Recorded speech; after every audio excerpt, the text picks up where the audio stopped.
అందరికీ నమస్కారం అండి. నిన్నటి వీడియోలో యెహోవా దేవుని యొక్క మూర్ఖత్వాన్ని చూసిన మనము. అన్యాయంగా అడవికి దొరికొచ్చి ఇశ్రాయేలు మందిని పాములతో కరిచి చంపించాడు. సో ఆ ఒక వీడియో లింక్ కింద డిస్క్రిప్షన్లో ఇచ్చి ఉంటా, దయచేసి ఆ వీడియో కూడా చూడాలనుకుంటే చూడండి. సో ఈరోజు మనం మాట్లాడుకోే అంశం ఏమిటంటే యేసుక్రీస్తు గురించి.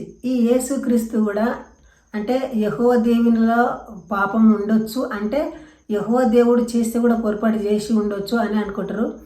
సో అదేవిధంగా నేను యేసుక్రీస్తు గురించి మాట్లాడుతున్నా.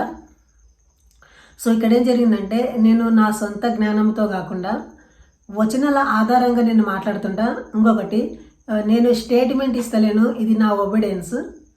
సో మీకు ఏది నచ్చితే అది స్వీకరించవచ్చు. సో మిమ్మల్ని బలవంతంగా పెట్టి మత మార్పిడి ఎట్లయితే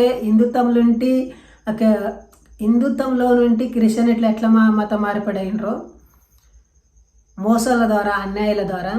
సో నేను నిజం చెప్పి కూడా మిమ్మల్ని అన్యాయంగా మా హిందుత్వంకి రండి అంటే నేను బలవంతం పెట్టలేను. అది మీ ఎవిడెన్స్, మీ వ్యక్తిగత జీవితాన్ని. సో ఈరోజు నేను చెప్పబోయే అంశం ఏమిటంటే, యేసుక్రీస్తు శిష్యుడు అంటే ఒక ఆయన ఉంటాడు.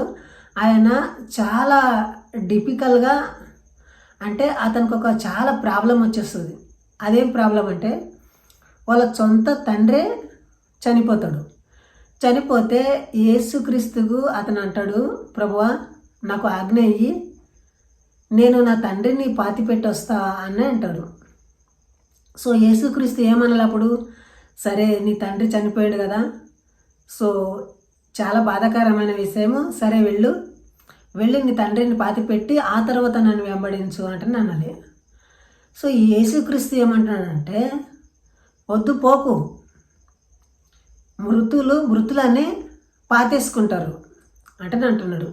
అంటే అక్కడ సచ్చిన శవంతో కూడా అక్కడ ఉన్న బంధువులను కూడా పోలుస్తున్నారు.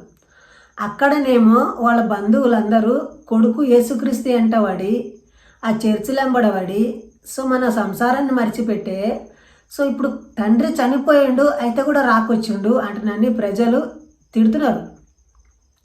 అందులో కొంతమంది వచ్చి ఇతనికి చెప్పిండ్రు, అరే మీ అప్ప చచ్చిపోయిండు, సో నువ్వు వచ్చి అంత్యక్రియలు చెయ్యి అంటున్నాని అంటే, సో నేను నా గురువు దగ్గర సెలవు తీసుకుంటా అంటున్నాను. యేసుక్రీస్తు దగ్గర వచ్చి అడిగితే, సో యేసుక్రీస్తు పోనివాడు, సొంత తండ్రికి అంత్యక్రియలు చేయడానికి యేసుక్రీస్తు పోనివాడు. ఎందుకు పోనియాడు అంటే, అతను మర్యాద కూడా ఇవ్వకొచ్చాడు.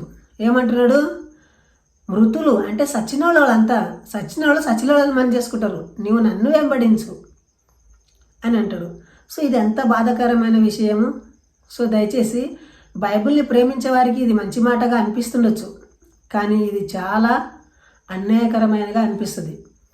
ఈ ఒక మాట మత్తయి సువార్త 8వ అధ్యాయము 21 నుండి 22వ వచనం దగ్గర నేను అన్న మాట క్లుప్తంగా అక్కడ ఉంటుంది.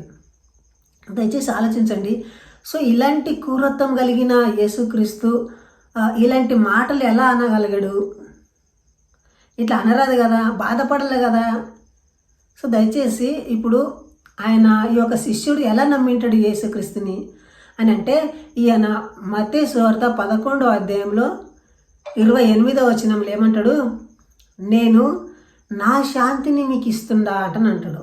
అంటే నా శాంతి నా కాడి చాలా అల్కగా ఉంటుంది, మీరు ప్రయాసపడి భారం మోసుకున్న సమస్త జనులారా నా దగ్గర అంటే నేను మీకు విశ్రాంతి చేస్తా అని అంటాడు. సో విశ్రాంతి దొరుకుతుంది కదా అంటనని ఈ శిష్యుడు ఇప్పుడు వాళ్ళ తండ్రి చనిపోయిన ఇతను వెంబడిస్తే ఈయన వాళ్ళకి విశ్రాంతి కలగజేయాలి కదా. సో నీతో పాటు నేను కూడా వస్తా పదా, నీ తండ్రి అంత్యక్రియలను అందరం కలిసి చేతముండి బ్రహ్మాండంగా అంటే అనాలి కదా. సపోర్టు, ఒక స్నేహితుడికి ఒక సపోర్ట్గా ఉండాలి కదా. సో ఆయన పోనివ్వలేదు, అతను కూడా పోలేదు. సో అప్పుడు ఏమన్నాడు ఈ శిష్యుడు, ఈ యేసుక్రీస్తు, అయ్యా నేనే శాంతిని, నేనే నిజమైన శాంతిని అని అన్నావు, ఇదేనా నీ శాంతిని నాకు అనుగ్రహించేది అంటే నన్ను బహుశా అడిగి ఉండవచ్చు. అప్పుడు యేసుక్రీస్తు ఏమంటున్నాడు మత్తయి సువార్త 10వ అధ్యాయం 34వ వచనంలో, నేను కుటుంబంలో శాంతిని తీసుకొచ్చిన అంటే నువ్వు తలెంచుస్తున్నావా? నేను కుటుంబంలో శాంతిని తీసుకురాకొచ్చిన, సమాధానం తీసుకురాకొచ్చిన, ఒక ఇంటికి వాని కుమారుల్లో వాళ్ళకి విరుద్ధమైనరు. తండ్రికి కుమారుడు, కుమారునికి తల్లికి కూతురుకు, అంటే మొత్తంగా వాళ్ళ కుటుంబంలో ఎన్ని మంది మెంబర్స్ ఉంటారు కదా, వాళ్ళకి విరుద్ధం పెట్టడానికి వచ్చిండట. సో ఇక్కడ నెరవేరుతుంది కదండి. ఆయన ఒక తండ్రి అంత్యక్రియలు కూడా చేయనికే పోలేదు. దయచేసి మీరు క్రైస్తవులు అయినట్టు ఉంటే నేను చెప్పిన మాటలని అపార్థం చేసుకునకుండా దయచేసి మీరు మనసు మార్చుకునండి. ఒక యథార్థతని, ఒక నమ్మికని మీరు కలిగి ఉండండి. సో ఎందుకంటే ఇది అన్యాయాన్ని మనము అరికట్టలే, అన్యాయం జరగనేయకూడదు. బాధితుల గురించి మనం ఆలోచన చేయలే, బాధితుల గురించి తరపున మాట్లాడలే.